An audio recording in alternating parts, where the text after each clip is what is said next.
The topic of today's discussion is the Song of Moses. It's part of the portion we read together, Ha'azinu, the giving of the ear. And this is a challenge for us, is to look at the life of Moses. On his last day, this day, his last day, what was his words?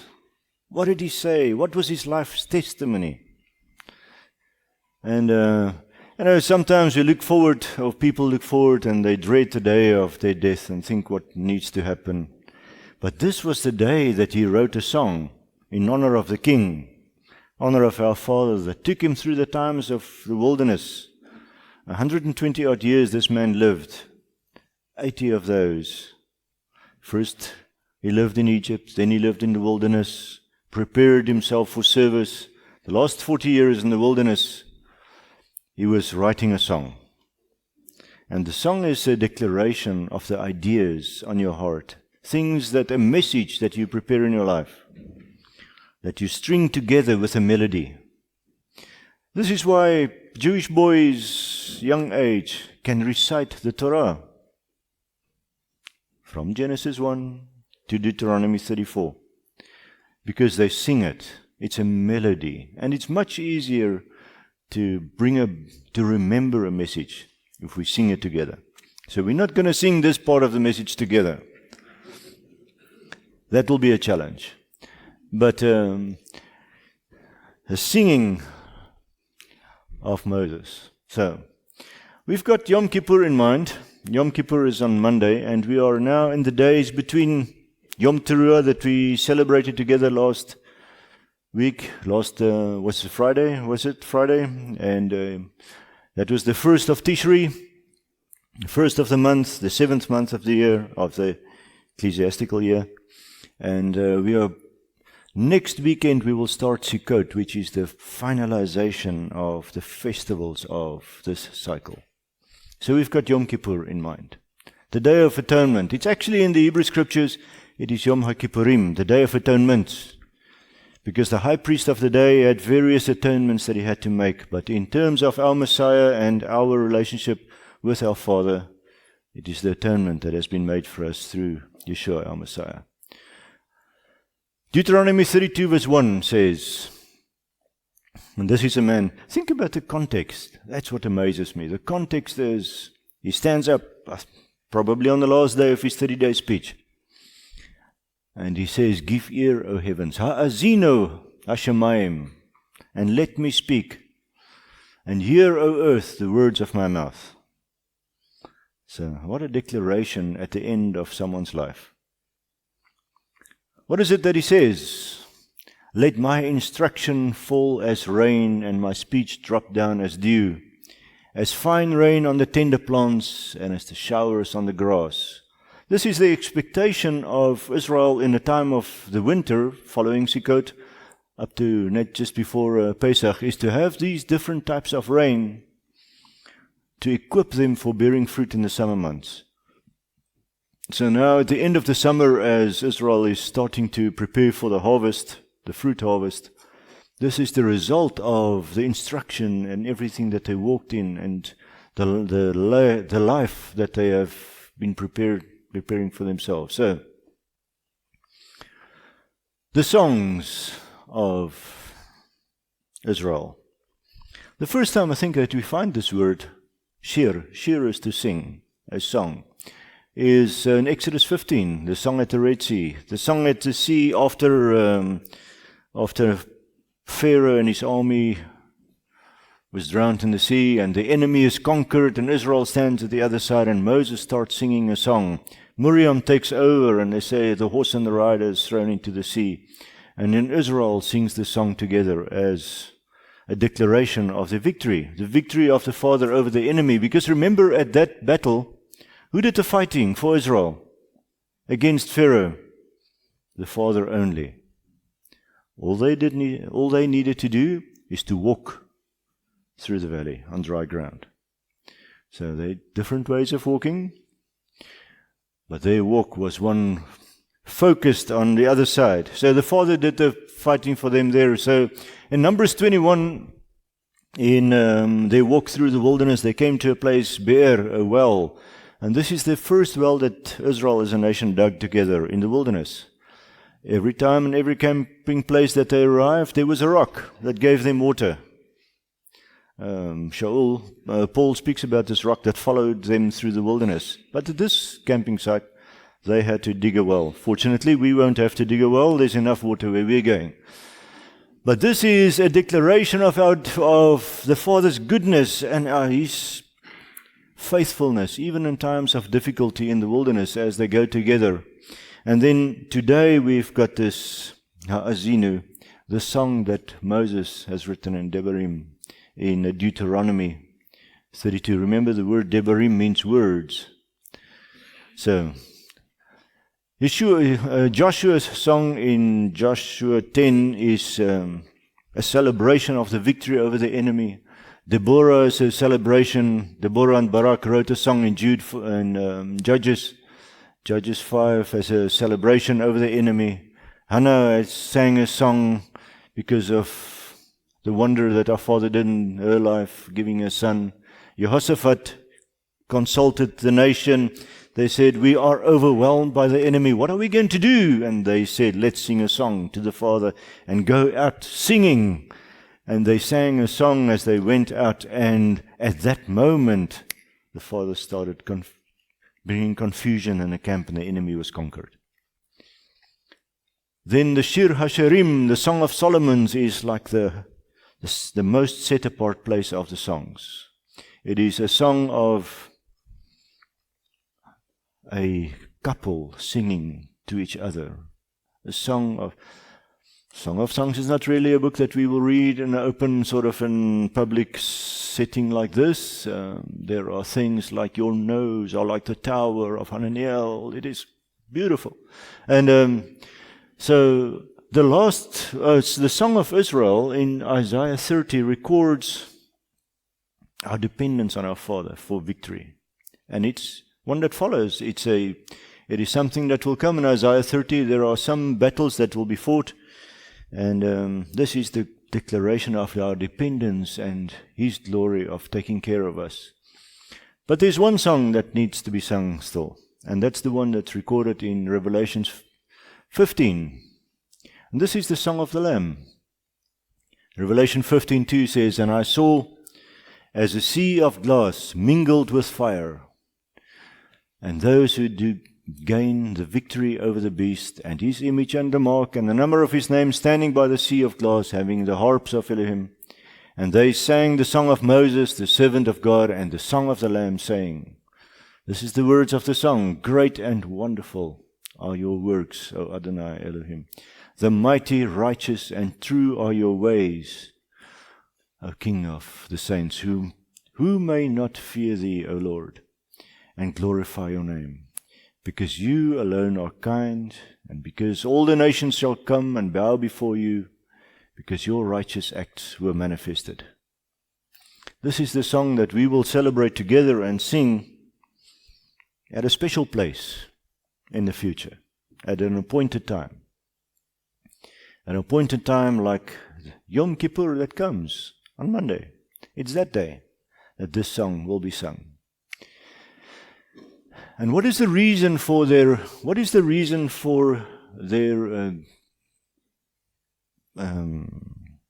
being glad and joy, their joy to sing the song?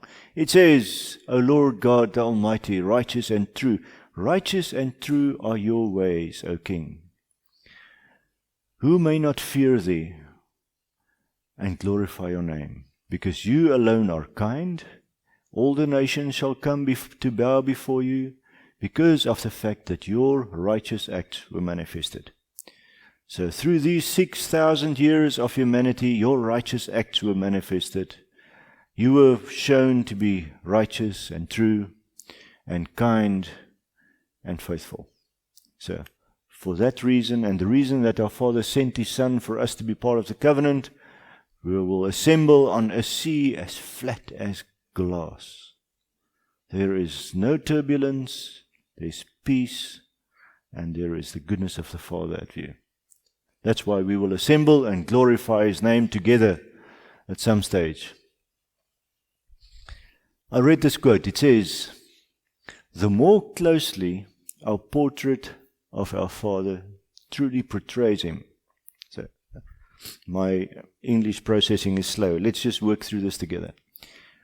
The more closely the view that we have of our Father, that what we see and understand of Him is, the better that is, the better we portray Him. Okay?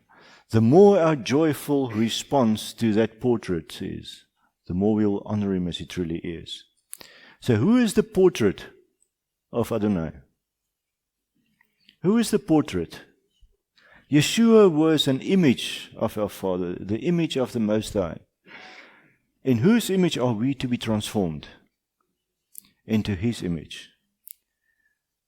To the world outside, who is the portrait of our Father? Now, we are.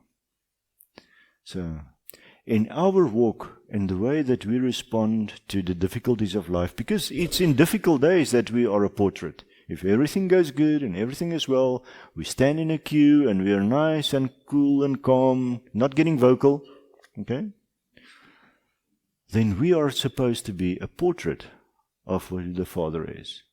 Those are the times that we are showing His goodness, His mercy, His grace. I was standing in a row, sitting nicely, not being vocal, and a young man slipped in front of me, doing his 10-minute business. And I stood up, and I was thinking, what shall we do? And I thought, nothing. Let's just do his business. And I think it's the days of awe, the days of terrible things that happens with us. That was one of the things that happened with me. And our challenge is not to respond in a way that will dishonor our Father's name. Our challenge is whenever something happens in your life that causes emotional upheaval, that causes something to stir in your life, how do we respond? With grace and mercy and kindness. Those are the ways. And you know what? We miss it frequently. I said 2 weeks ago, I missed it convincingly and thoroughly. And I do it from time to time. It happens. But we grow, hopefully. So, what was our Messiah's values, His life values like while He was on earth? What was His life values based on when He was on the earth? He said, only what the Father says that I do. What did the Father say?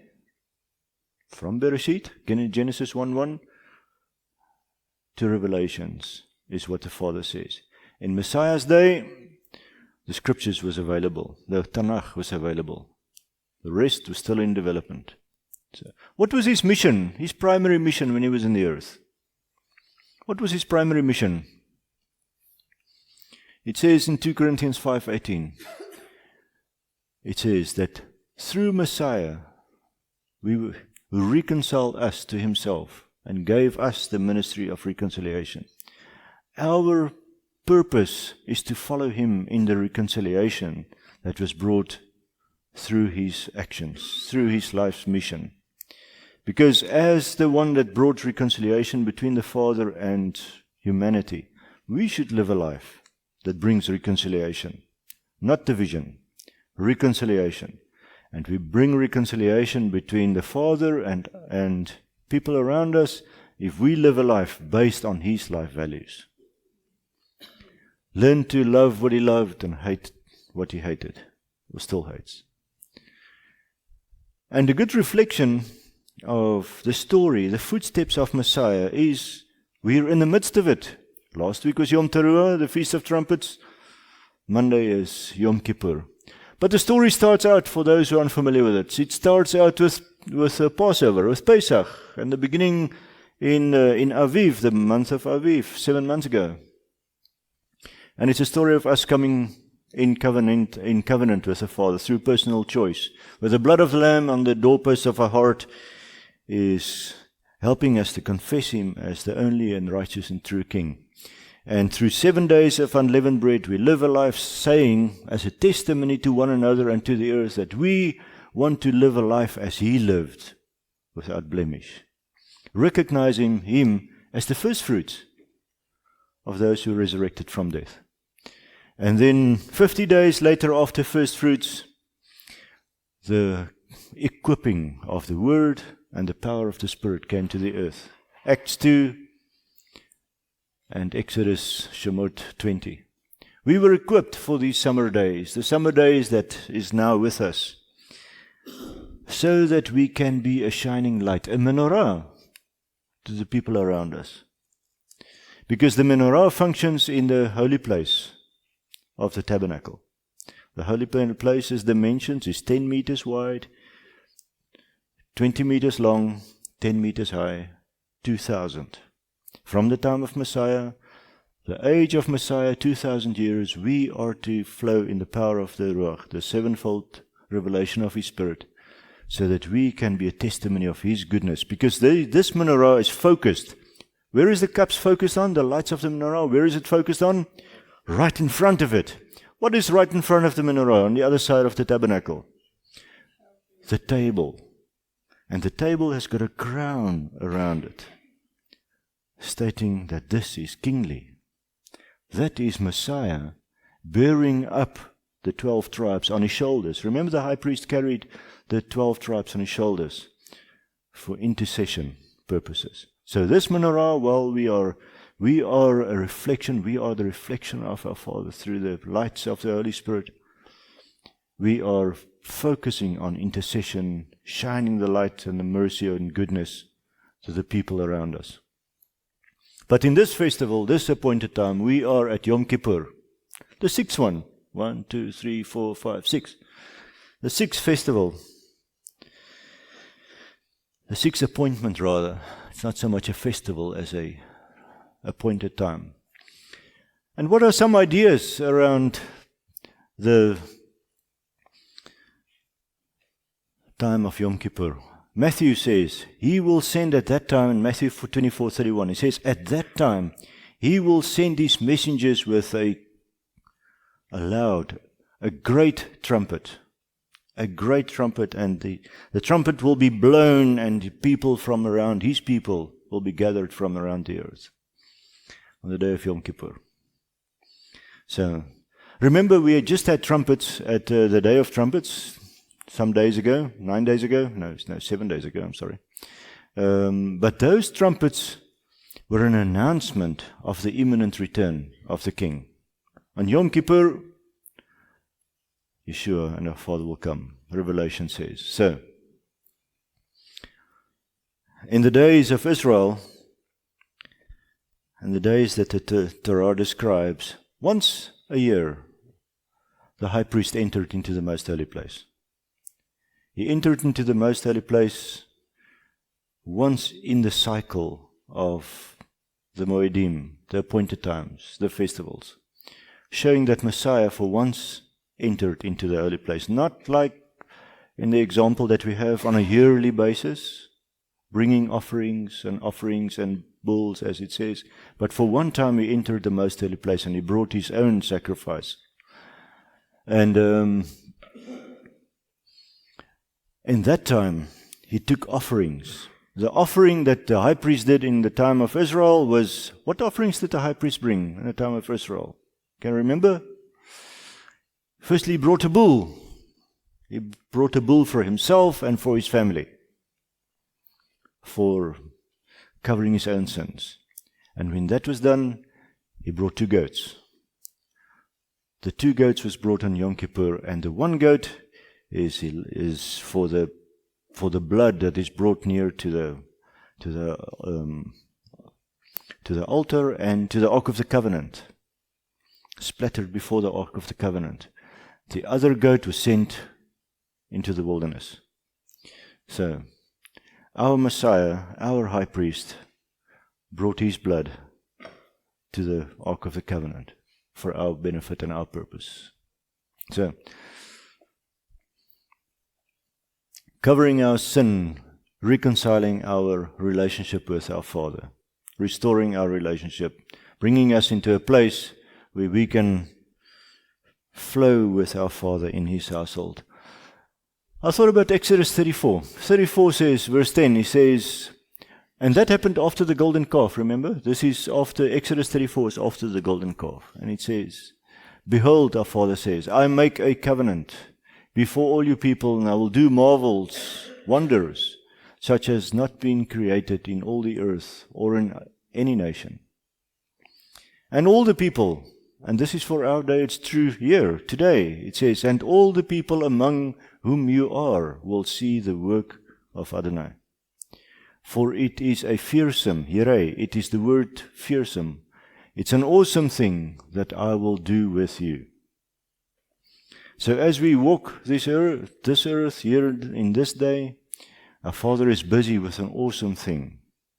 Restoring His word, restoring His values, showing Himself to be the creator of the universe through your life and my life. It is, we shouldn't misunderstand that word awesome. It is the word fearsome. Behold, I will do something fearsome with you among the people. Think about the history of Israel over the thousands of years and what happened to them, scattering over the nations, the difficult days that they went through, but the restoration that started in 48. The restoration of Israel isn't completed yet, by the way. We sang this morning, Baruch haba b'shem Adonai. It says, blessed when they say, I will return. You will see me again, O Israel, when you say, Baruch haba b'shem Adonai. When you say, blessed is he who comes in the name of Yehovah. And we expect that day, but we are to be the testimony that leads and equips people to have that confession. So, in this menorah that we saw, we're not seeing it now, we've seen it. In that revelation, there are some teaching aids for us to understand it better. And in the creation gospel, it's explained very clearly, and some of this information comes from the creation gospel that Dr. Elisa Hollowine has developed. And Isaiah 11:1 says, there shall come forth a shoot from the stump of Jesse, when the tree was cut off and hope was lost, and Israel thought that they are done and forgotten and something of the past. A shoot, and netzer grows out from the stump of Jesse, and a branch from his roots shall bear fruit. And what does it look like? The Spirit, the Ruach Adonai, will rest upon him, the spirit of wisdom, understanding, counsel, might, knowledge, and the fear of Adonai. Okay? So, those are the sevenfold revelation of the Spirit of our Father. And if we link it to today's story about Yom Kippur, we look at the sixth revelation, the Spirit of knowledge, the sixth one in the list. And the last verse there, I forgot to read, is His delight. And the delight of that shoot that will bear much fruit shall be in the fear of Adonai. The last one. Because remember it says that the beginning of wisdom, the rosh of wisdom, is the fear of Adonai. And I think the world misses that to a large extent. If you look at the values and the confession of the world in this day, the fear of our Father is not a big thing. But it's our purpose to restore the values, the goodness, the greatness of our Father. So, the sixth one that we are looking at in the sixth one that we are looking at, the Spirit of knowledge, is where we are going. And the knowledge, the word for knowledge is da'at. It's the Hebrew word da'at. Dalet, ahin, tav. It's a dalet, ahin, and a tav. Okay, so this resembles a door. It's a tent, not a normal door. This is a Hebrew door, a tent flap that's hanging. And it's an eye, and the sign of a covenant. In the pictographic Hebrew, it used to look like that. So, what does it say? What does the Spirit of knowledge say to us? It's a sign of a covenant, what we are seeing, at the door. And Messiah is taking us through making us part of the covenant, bringing us to a knowledge of who the Father is, through His life's witness, through His testimony, so that we can get to a door, that we can make a decision for Him or against Him. Because remember, in Revelations, it says that behold, I am standing at the door. Remember? And I knock, and whoever opens for me. So, the spirit of knowledge. What is the spirit of knowledge about then?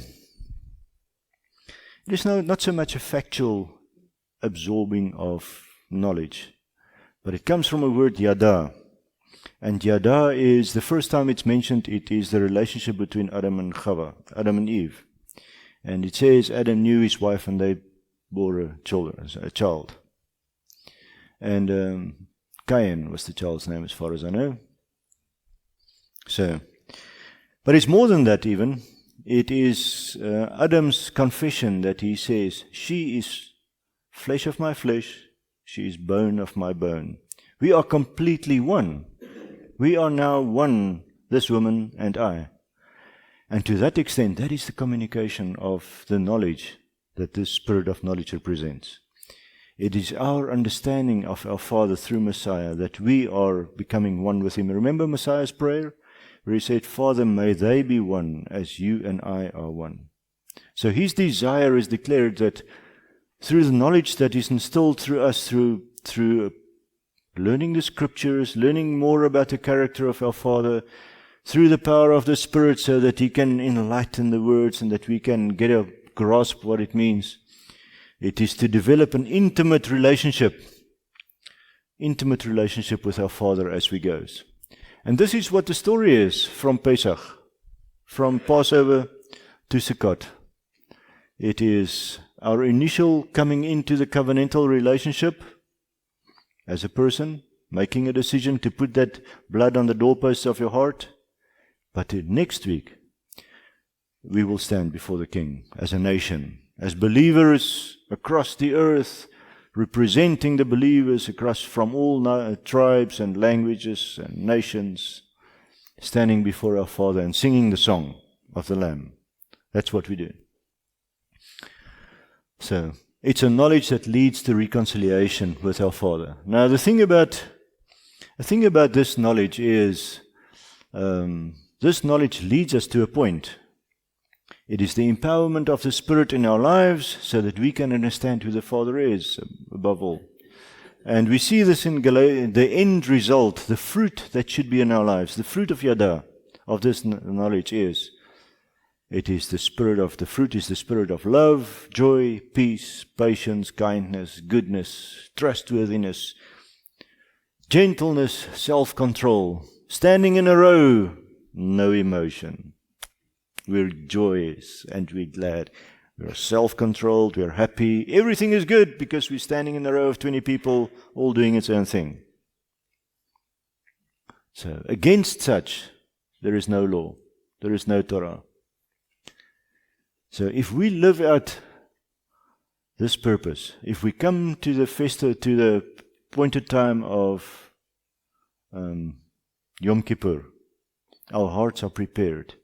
We are washed by the water of the Word. We are cleansed as the bride. We bear the fruit of the Spirit. Love, joy, peace, patience, kindness. So if you are under pressure, they say they test an oil pipe under a higher pressure than normal operating pressure. So if you feel you are a little bit under pressure and you are tested, is there a little hole somewhere that the oil is going into a direction it shouldn't? It's an opportunity for us. It is something that the Father brings over your way, your path and my path, for us to be honed, to be cleansed, to be polished, to resemble the goodness of the King. So, right back in Genesis 2, it says, and out of the ground, now think about this knowledge, the spirit of knowledge. What's the first thing that was a challenge to Adam and Chava? Out of the ground, our Father made every tree grow that's pleasant to the sight, good for food, with the tree of life in the midst of the garden, and the tree of knowledge of good and evil. So where did Adam and Chava miss it? The tree of knowledge. That's where we missed it. Because they didn't cultivate a relationship and saw that as the foundation stone on which their whole lives will be lived. But they desired knowledge that wasn't theirs to be had at the time.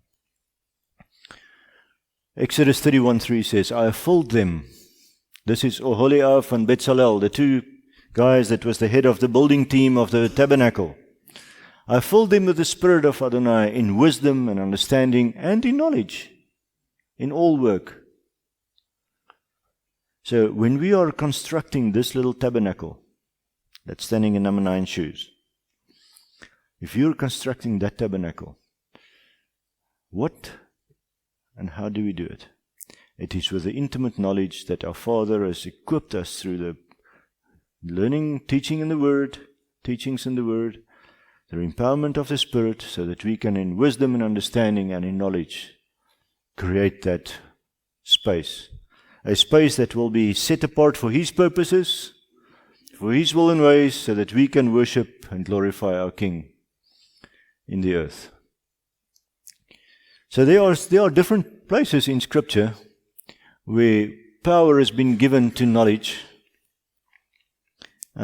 for a good and correct understanding of what the Father says we should. Let's just look at a couple of them. There's more, but let's just look at a couple. 2 Peter 1:3 says, Our Father's divine power has granted all things that pertain to life and godliness. Think about this. Our Father's divine power has granted all things that pertains to life and godliness. Through what? Through the knowledge of Him who called us into His glory and excellence. So the knowledge of our Father that we learn and we teach each other and we learn together is His equipping to pertain to life and godliness. So as we are encouraging one another, walking together, this is the goal and purpose. So, the power from our Father to live and be godly comes through knowledge. But is it knowledge alone though?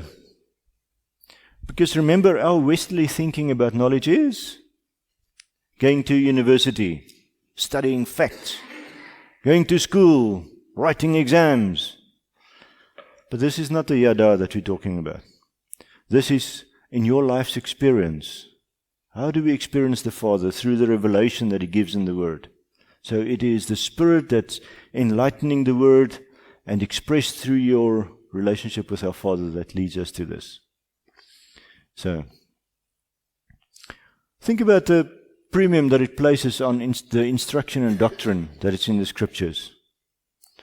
If we are talking about the correct understanding of the Father's image, it is very important for us to be able to worship Him in spirit and in truth. It is imperative that we walk in His ways with all of our hearts, all of our beings, worship Him in spirit and in truth, to have the correct understanding of who He is, so that that can be the image that we show to other people around while living on this earth. So, unfortunately, this doesn't guarantee godliness, because it can stray into an absorption of only facts. And if we do it, we miss it. And it becomes dead, an academic sort of an exercise. No life, no joy, no nothing. It seems that although knowing doesn't guarantee godliness, what certainly doesn't? Not knowing which knoppy to press. It seems that ignorance guarantees ignorance. If we don't know anything about our Father, if we miss it, it will guarantee ungodliness.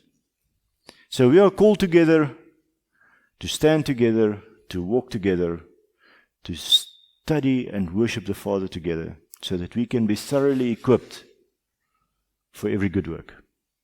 Do you agree? Ooh, one thing is happening here. It's getting quieter. So I'm going to ask you 1 second, just to stand.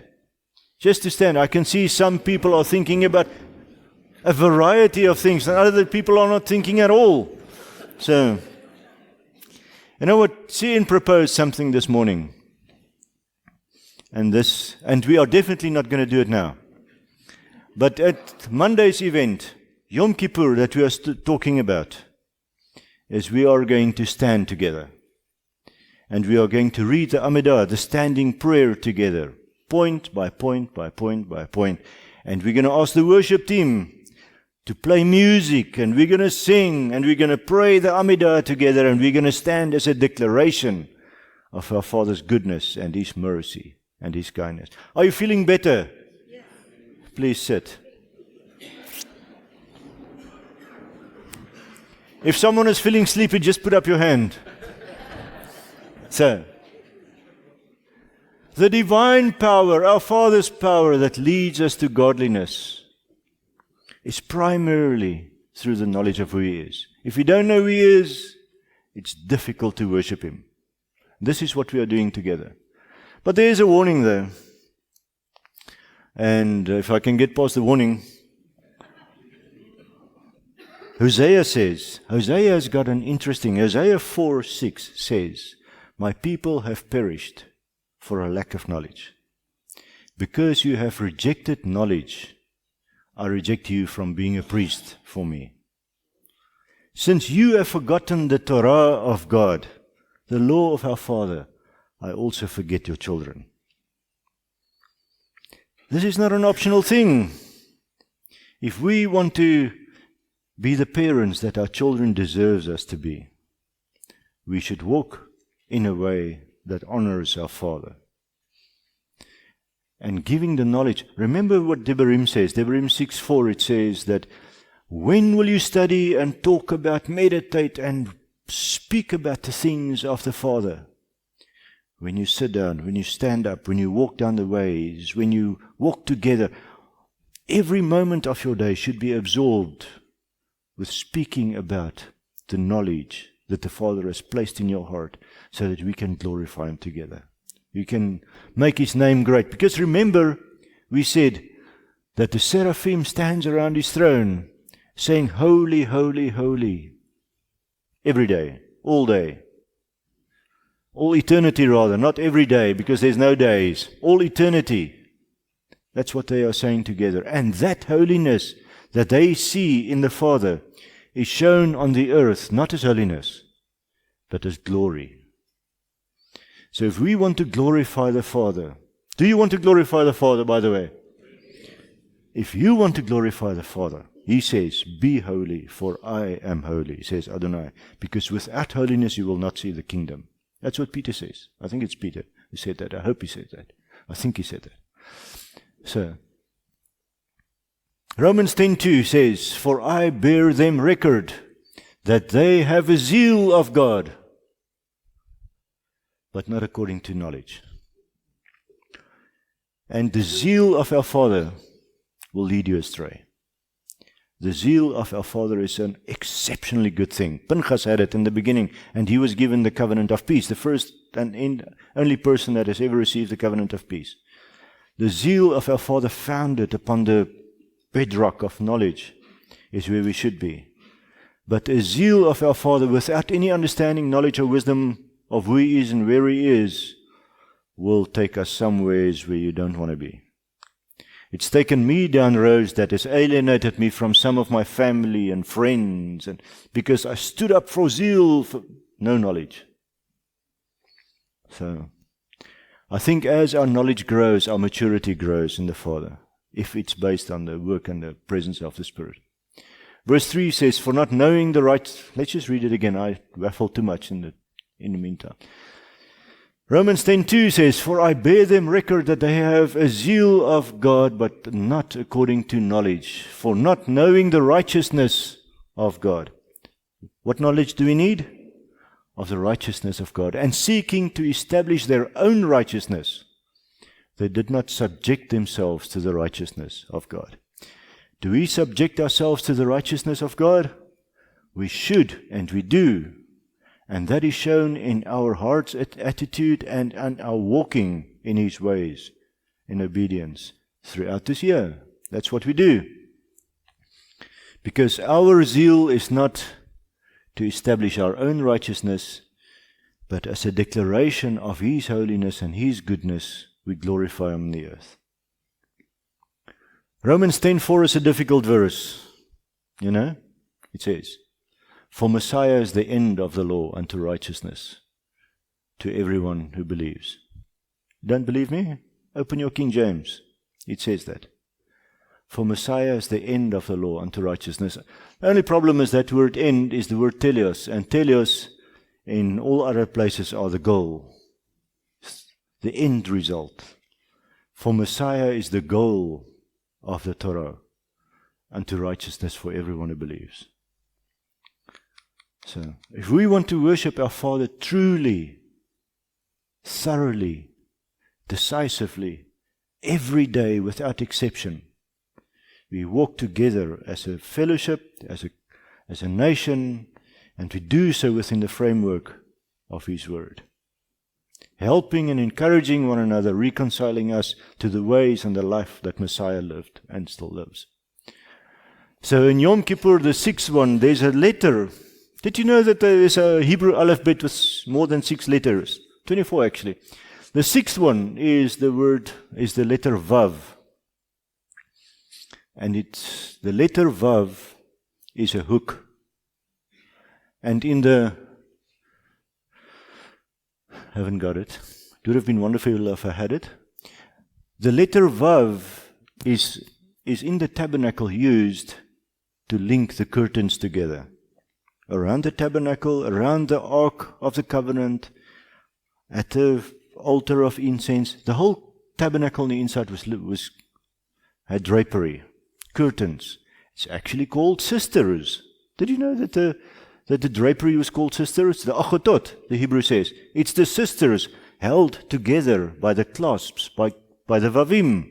Because in Hebrew, a clasp, a hook, is a vav. And the word is, if you think about a vav, it is Messiah coming, reconciling us to the Father, hooking us, clasping us to the Father, bringing us, reconciling our relationship, that we can walk together. Assembling the bride, keeping us together, is the love that's instilled by Messiah. Did I read that one? For through Messiah, God was reconciling the world to Himself by not counting their sins against Him. He has committed His message of reconciliation to us. Therefore, we are Messiah's representatives, as though God were pleading through us. We plead on the Messiah's behalf. Be reconciled to God. We are in die dae van verskrikking, sê die Afrikaans. The days of Here, fear, awe. It is the days between the Feast of Trumpets, Yom Teruah we just had, and Yom Kippur, Atonement. These are the days that resemble the Great Tribulation. And in these days, there should be a shout. Remember the shouting that we did with the trumpets? There should be a shout going through this community and the earth, saying, be reconciled to our Father. That should be our shout. Be reconciled to our Father by living out the good news of the gospel within us and through us. That's the shout from your life and my life to the people around us. The problem is, do they hear? Apparently some does. But I think there's room for improvement. And the improvement is not on the hearing of the people around us. The Father prepares their hearts. It is the improvement on our side to, in and out of season, declare His message through the actions that is in your life and the ways and the places that your freakies walk. 2 Corinthians 5:21 says, and our Father made the one who did not know sin to be sin for us, so that His righteousness would be produced in us. The righteousness of Yeshua would be produced in us. That is the sixth character. I had something wonderful to write on the board and I can't remember what it was. It was astounding. Can't remember it. Philadelphia is the sixth of the 7 churches. fellowships, churches, that's mentioned in Revelations. And in verse 7 of Revelation 3 it says, "And to the angel of the church of Philadelphia write, the words of the Holy One, the true, the one who has the key of David, who opens and no one will shut, who shuts and no one opens." There is a key. There is a key. It says, "I know your works. Behold, I have set before you an open door, which no one is able to shut. I know that you have but little power, but you have kept my word and have not denied my name." I'm not going to read through this whole story. But what does the word Philadelphia mean? Philo is friendly. It's friend. It's love. Adolfo. A new appreciation of the word, the name Adolf. Adolfo is brother. It is our love for our fellow brothers and sisters. And it is as we are growing closer to our Father in a relationship of reconciliation, and we do so with one another and with our Father, we start to resemble the values that is represented in this 6th congregation. Oh, by the way, I'm just going to skip that text. It's out of context for now. But it says, interesting, it says, "Behold, I will make those of the synagogue of Satan who say that they are Jews but are not." What does it mean? Who's the people that say they are Jews but they're not, by the way? Who knows? Romans 2:29 says, if you want to be a believer, it says, part of the Yudim, part of the Jews, because they were the believing community of the day, remember? If you want to be that, you should have your heart circumcised. A circumcision that's made without hands. So if your heart isn't circumcised, we're not Jews. None of us are, I don't think. If you are, Baruch Hashem. The most of us are from the nations. Afrikanertjies, en hulle is plesierig. But if we are saying that we are believers, if we live as a believer and your heart is not circumcised, we are part of those guys. Every one of us, it doesn't matter if we grow up and this is a challenge for our children. As we grow up in the knowledge of who He is, our hearts and their hearts need to be circumcised. It's not knowledge only.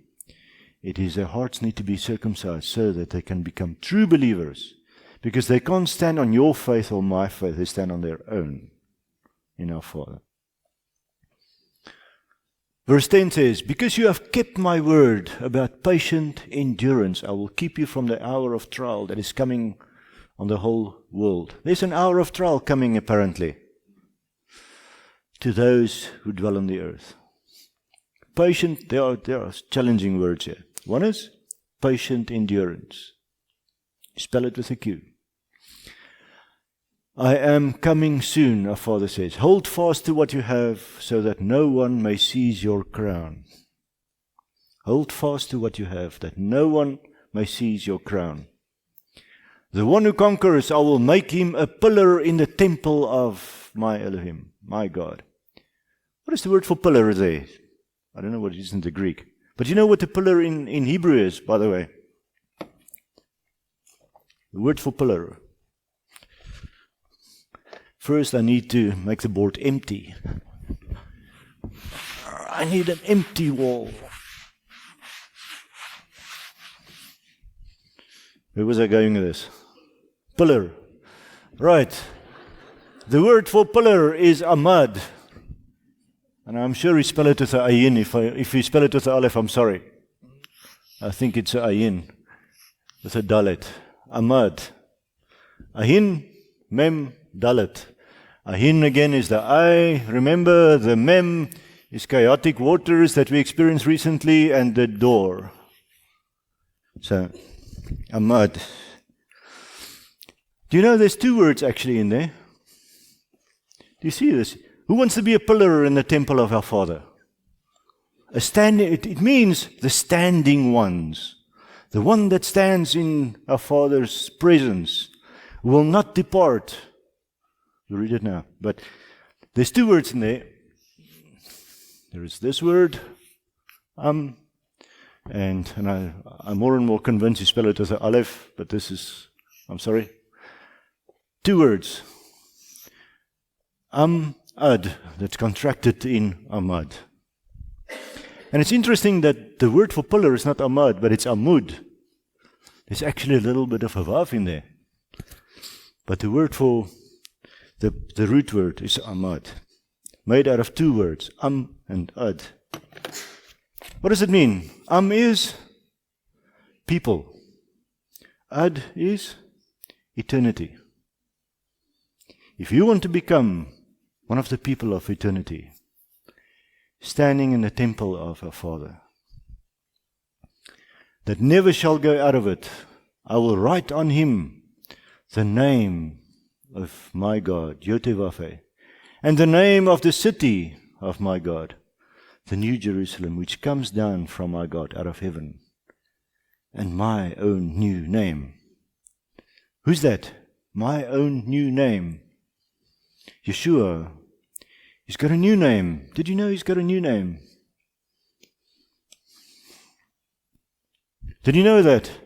I hope so. I'm not going to say his new name. You must go and search it in scriptures. It is there. There's knowledge about his new name. The spirit of knowledge. If we are flowing in this time in the spirit of knowledge, Ruach Yada, Ruach Da'at, then it will be equal to, it will lead us to the fullness of our expression of brotherly love. It will lead us in that direction. And you're wondering why the mark of Cain is down at the bottom. I'm wondering the same thing. It says to Cain, is the mark of Cain a blessing or a curse? Is it alal or arar? Oh, there's 2 words for curse, actually. And now you are cursed from the ground, our father says to Cain. Did our father curse him, by the way? Did our father curse Cain? It says, and now you are cursed from the ground, which has opened its mouth to receive your brother's blood from your hand. So why did the conditions, remember the ground was already, they came from the garden, they're on the earth was cursed. Now they're living on the earth. Now it says that the earth that they are living on received the blood of Abel, which Cain killed. Because the earth received the blood of Abel that was slain in unrighteousness, the earth will close up for you. It will not produce a harvest. It's one of the Torah. It's the Torah of the earth. That's what happens. If you act if Israel goes back into the land and they act unrighteously, which we've seen it a couple of times, act unrighteously, don't honor the Father, don't honor the land closes up for the people and they are expelled. And now you are cursed from the ground which has opened its mouth to receive your brother's blood from your hand. And when you work the ground, it shall no longer yield to you its strength. And because you were someone that plowed and sowed and you were a farmer, now you can't do that anymore. You will be a fugitive and a wanderer on the earth. Why a fugitive? Who was living on the earth at that stage? Adam's family. Adam and Chava's family. Okay? I'm sure. You know of other people that lived on that stage? I don't either. So, Cain killed their brother. He's a fugitive on the earth. And a wanderer. So our father does what? He says, and Cain said to Adonai, my punishment is greater than I can bear. My life was in the ground. Now it's taken away from me. Behold, you have driven, he says to our father, you have driven me today away from the ground. Is that what happened? Is that what happened? What drove him away from the ground?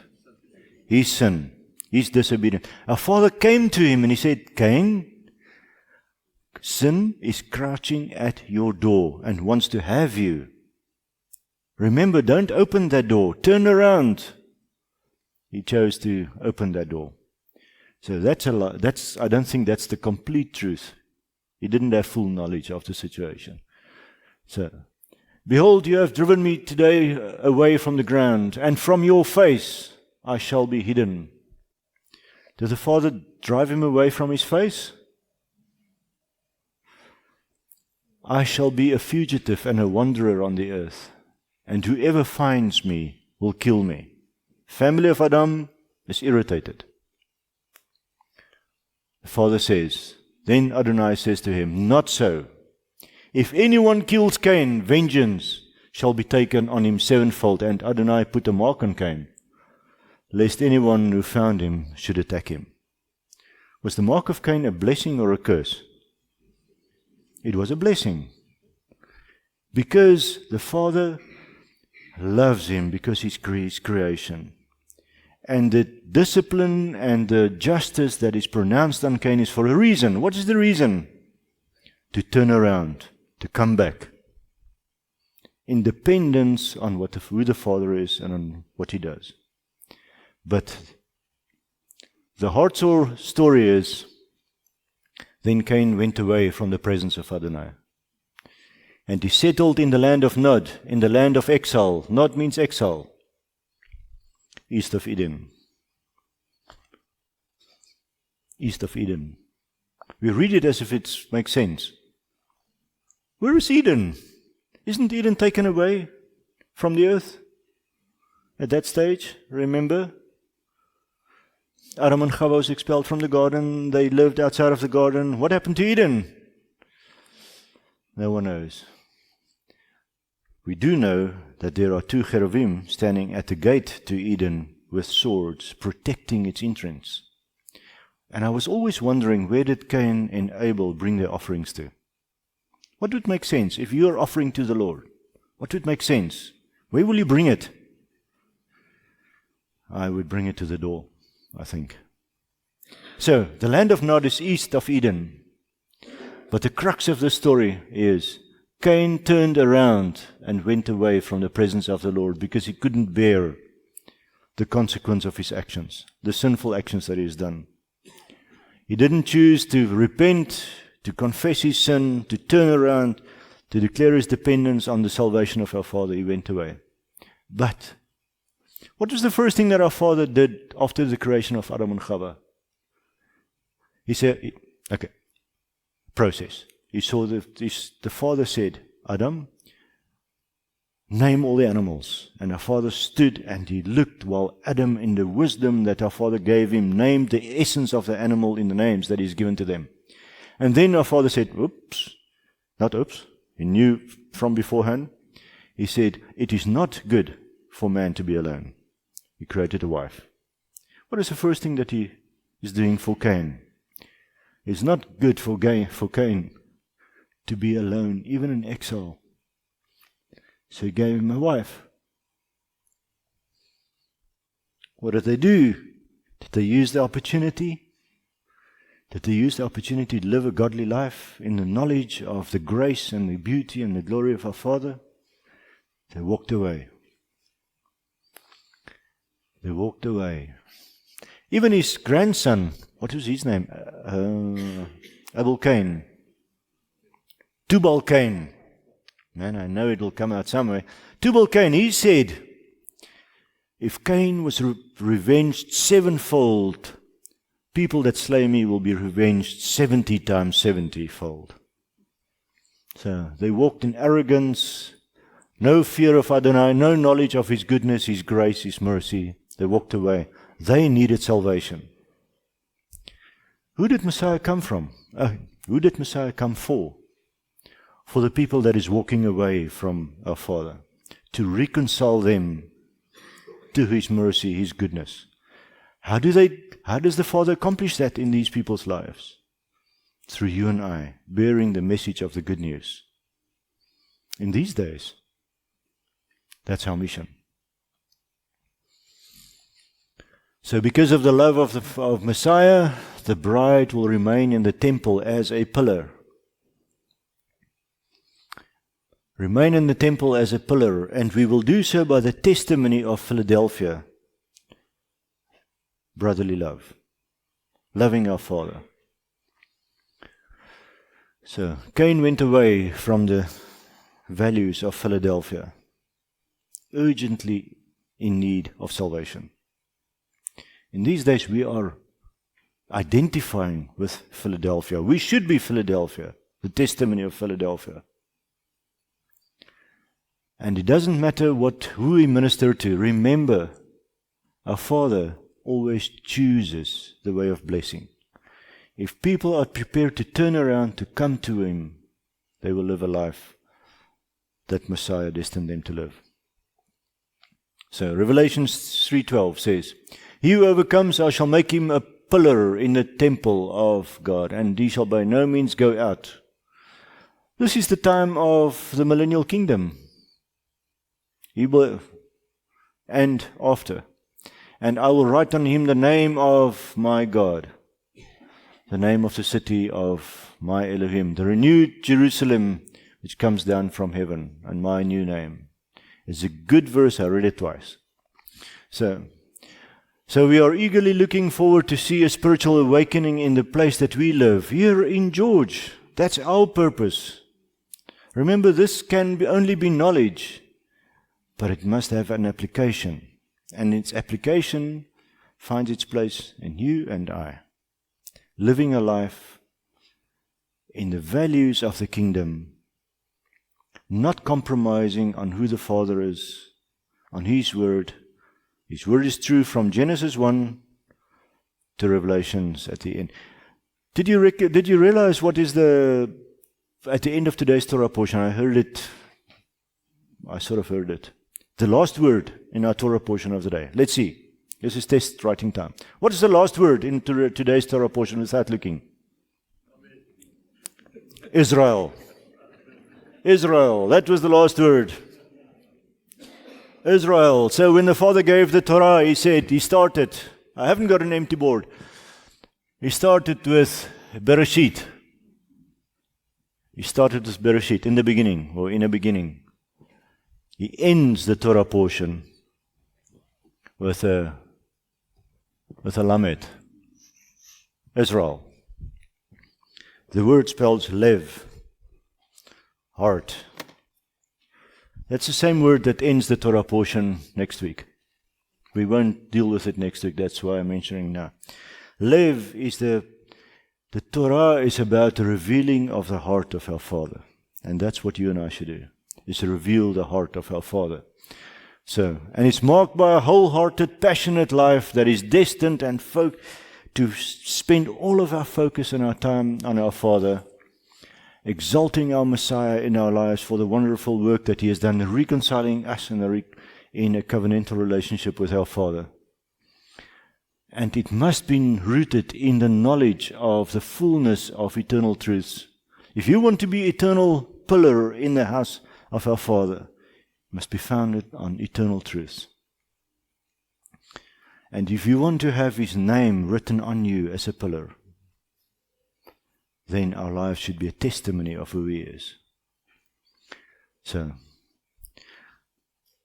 as we are building up to Yom Kippur in 2 or 3 days, remember when someone comes your way and he starts acting funny, speaking about his life for no reason or something, the Father is calling you and I to speak and to deal with the people around us, showing His grace, His mercy, His kindness, His goodness. Not judgmental. Mercy, kindness, goodness, grace that draws them into the kingdom. We can learn together what it means to function in the kingdom. And we must and we should have a true expression of what it means. I hope in these days, as we are building up to Yom Kippur, in a couple of days, that the testimony of the world, if they're asking the guys outside, remember in I think it was in Corinth that they asked, who are they? They said they are little messiahs. They are little messiahs, messianic Christians. We read. It was never their own testimony to say they are Christians. It was always the outside looking in to say they act like Messiah. So, and I trust that that is the message that the people have that encounter our lives, that they say, he's truly acting. The knowledge that I have of who Messiah is, he's acting in that way. Father, we ask in these days, as we are building up to the final and great trumpet that is going to blow over the earth, the day of Jubilee that is before us, Father, that we will be found to be walking in the values that you show to be true in your word. That we will be walking in grace and in mercy and loving kindness to the people that you love. The people that are broken and in deep need for love. I ask, Father, that you will write this love on our hearts, because it does not come naturally from us. Help us to love the people that you love. Help us not to act in ways that is contrary to your word, but that we will live out the values that we meditate upon when we sit down, when we rise up, when we lie in our beds, and when we walk down the way. We ask, Father, that you will let this wind that is promised blow over our hearts and our spirits, so that we will be refreshed and renewed and energized to stand as a pillar in your presence. We thank you, Father, for the privilege it is that you have called us in this generation and in this place for your specific purpose for our lives. We thank you and we praise you in the name of your Son. Amen.